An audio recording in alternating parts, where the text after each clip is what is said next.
যে প্রথম কাউকে বিড়িখানা শিখাইছে ওই নাফরমান, যতদিন ওই লোক বিড়ি খাবে ততদিন এই লোকের আমলনামা তো গুনাহ হবে।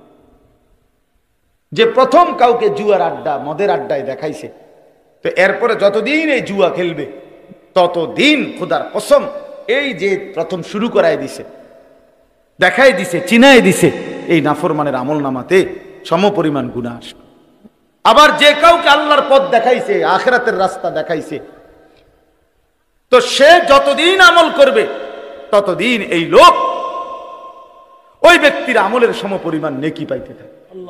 এই যে দাওয়াত ও তাবলীগের সাথীরা মানুষকে আল্লাহর দিকে ডাকে, এরপরে যে মানুষগুলো আল্লাহর রাস্তায় বের হয়, এদের যত বন্দিগি করে সব ওই যারা দাওয়াত দিল, ডাকলো, গাস্ত করলো, তারে ফিরাইলো, তারে চিনাইলো, তারে আল্লাহর রাস্তায় আবার বের করে দিল, তো এই ব্যক্তিদের আমল নামায় ওদের প্রত্যেকের আমলের সওয়াবের সমপরিমাণ নেকি লেখা হয়।